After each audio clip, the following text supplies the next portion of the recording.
Tere tulemast Elamumessile.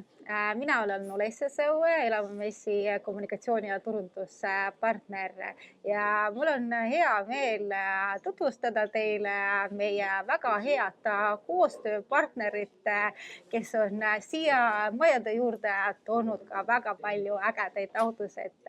United Motors esindajana Leino on siin, tere tulemast. Tere. Räägi, miks United Motors osaleb Elamumessil? Meil on siin peaasjalikult kaks missiooni.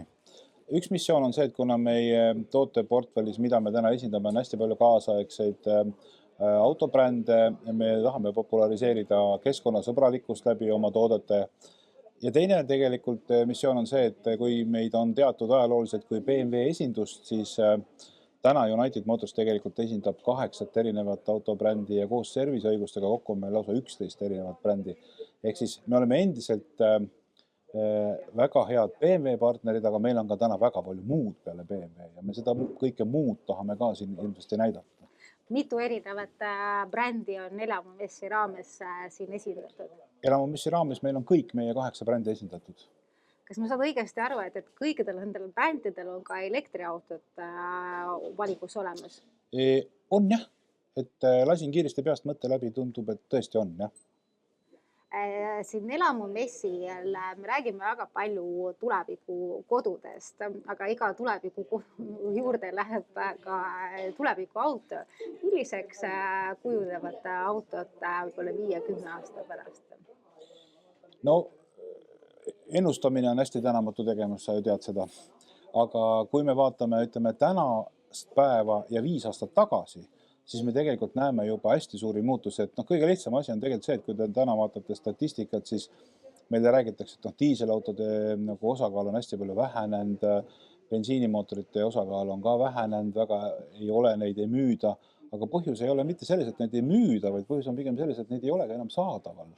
Et kõik kaasaegsed autod tulevad täna mingil moel seotud elektriga. Meil on siis nii-öelda kas mild hübriid või siis on pistik hübriid või siis on nagu täiesti elekter, aga elekter on igal juhul täna saanud auto osaks. Natukene käega katsutamatu hetkel on veel vesinik laiale publikule, aga me ju teame täna, et ka vesinikuautod on juba tänavatele tulnud. Ma arvan, et selle tehnoloogia koha pealt läheb veel veidi aega, kui ta laiadesse massidesse jõuab. Ja siit 5 aastat edasi ma arvan, et toimub täiesti uute brändide turule tulemine. Eeskätt me täna näeme seda, et hästi palju tuleb Hiinast uusi tooteid. Tõenäoliselt nemad võtavad ikkagi märkimisväärse turuosa tulevikus. Tehnoloogiad arenevad, elektriauto saab minu arvates populaarsemaks. Väga palju on siis skeptiliselt mõtlevad inimesi, kes arvavad, et see ei ole nii. Mina usun, et on. Sellepärast, et takistuseks on ju ainult elektriauto puhul mõned müüdid, mida ma ka täna üritan siin murda. Et üks on siis nagu hind ja teine on siis nagu läbisõit. Et ma ütleks, et elektriauto ja sisepõlemismootoriga auto hind on täna juba sarnane ja läbisõidud hakkavad ka täna jõudma juba sinnamaale ühe laadimisega nagu sisepõlemismootoriga autol.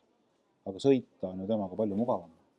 Me oleme, mäletan, paar kuud tagasi rääkinud sellest, et paljudel inimestel on huvi elektriautode vastu juba olemas ja nii nagu sa praegu ütlesid, ka hind tegelikult soosib ostmist, et kui oleks ainult kortermajade kõrval ka laadimispunktid ja nii nagu ma kuulsin, siin tegelikult on arutelud juba valitsuses olemas selle kohta, et paigaldada kortermajade ette ka laadimispunktid, et see kindlasti lihtsustab seda protsessi ja võib-olla nagu populariseerib ka elektriautosid.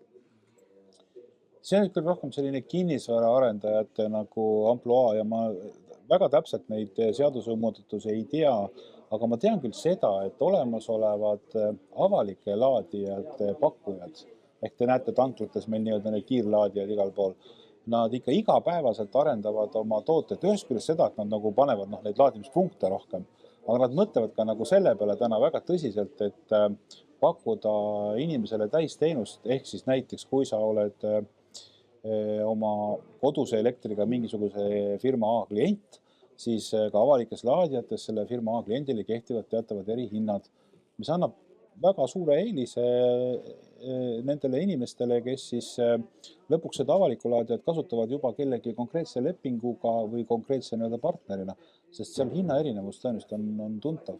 Ja sellisel juhul tekib nagu juba ka see, et sul ei peagi olema kodus nüüd nii väga enam laadijat. Täna tõsi on, et me ise soovitame ikkagi nii, et oluliselt mugavam on see, kui sul on kodus laadimisvõimalus, siis on elektriauto nii-öelda sinu jaoks okei.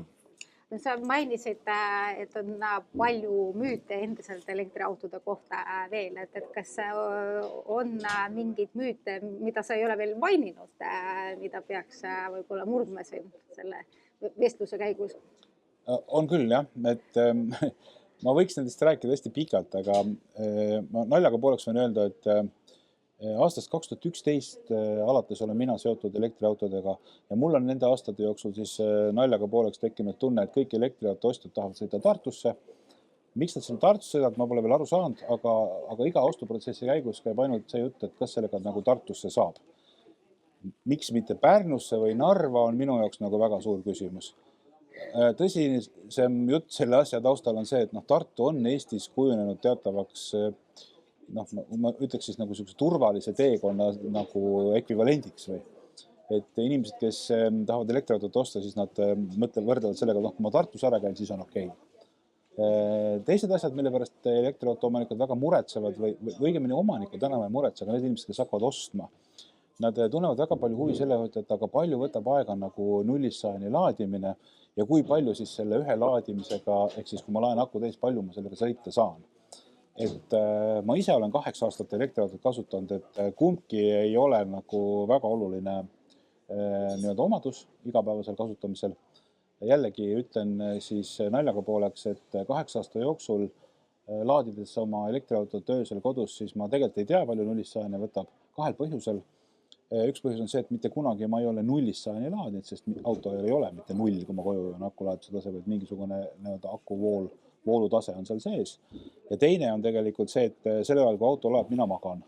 Et mina ei tea, kaua seda laega võtab. Et hommikul ärkan üles on täis ja saan sõitma jälle minna. Ja mind väga ei huvita ka tegelikult, kaua ta laeb, eks, et las ta siis laeb. Et ja üldiselt on nii, et Eestis ei ole küll ühtegi kohta enam, kuhu elektriautoga nii-öelda minna ei saa, ükskõik kui kaugel see siis ka on. Mul hea kolleeg näiteks käis eelmisel aastal elektriautoga Aafrikas, Casablancas. Et okei, see oli nagu väljakutse, aga täiesti võimalikult reaalselt tehtud. Elamumessil, nagu sa ütlesid, on kõik erinevad brändid esindatud erinevate majade ees. Kas teie tiim on juba jõudnud ka nendes majades sees käia? Jaa, ma olen oma kolleegidele rääkinud, meil on siin hästi palju kolleege, kes siit läbi käib, iga päev on siin erinevad inimesed meil ja nad on käinud, vaadanud neid majasid ja see on muljet avaldav, et selline üritus meil on korraldatud, et kõigil on justkui nagu miski asi kuskil avaldanud muljet, et ühele üksteisele teine. Mina näiteks sain siit hoopis huvitava nipi, kuna ma tegelen ka väikest viisi kodus praegu ehitamisega, siis ma esimesel päeval nägin, kuidas ühed härrad panid oma maja ette tänavakivi ja kasutasid selle tänavakivi ääristamisel mingit uut tehnoloogiat, mida mina ei teadnud. Ja ma vestlesin nendega ja ma läksin järgmine poodi ja ostsin endale need samad asjad ja nüüd ma teen samamoodi, nagu nemad siin tegid. Mis on sinu lemmikmaja siin Elamumessil?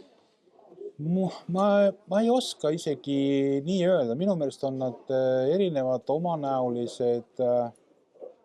Igal ühel on miski, mis on jällegi kuidagi minule nagu südamelähedasem, teisel jälle mingi muu aspekt. Et ma ei julge midagi välja tuua. Ma arvan, see on umbes nii, et igal ühel oma. Et ägedad on nad kõik. Kas see vastab tõele, et Elamumessi raames saab ka teie erinevaid autosid proovida? Joo, see vastab väga tõele. Me oleme siin kõikide autodega nii-öelda siin üleval golfiklubi ees, teeme siin vajadusel proovisõite ja siis meil on siin kaasas ka üks pisikene elektrisõiduk, mis ei ole küll auto, teda ikkagi kvalifitseeritakse kui mopeediks. Ja temaga me käime seal all, nii-öelda seal majade juures, siis ka natuke show'd tegema, et ta on selline populaarne, et ma ikka naljates ütlen, et kui ma selle autoga sinna alla jõuan, siis on inimesed summas ümber ja ma ei tea, kas sinna majade juurde väga jõuavadki inimesed lõpuks. Et ükspäev ma tahtsin sealt alt üles tulla autoga, ma ei saanudki, sest et järjest olid inimesed, kes tahtsid proovida ja ma olin seal umbes 3 tundi kauem, kui ma planeerisin. ma olen sellega ka saanud alla sõita ja tõepoolest väga põnev kogemus. Aga elamumess on veel pühapäevani lahti, olete väga oodatud ja tulge kindlasti, vaadake, valige oma lemmikmaja ja ärge unustage proovida neid erinevaid autosid, mida United Motors siin näitab, sest ka mina ilmselt olin selles vanas müüdis kinni, et United Motors võrdub BMW, aga see ammu nii enam ei ole.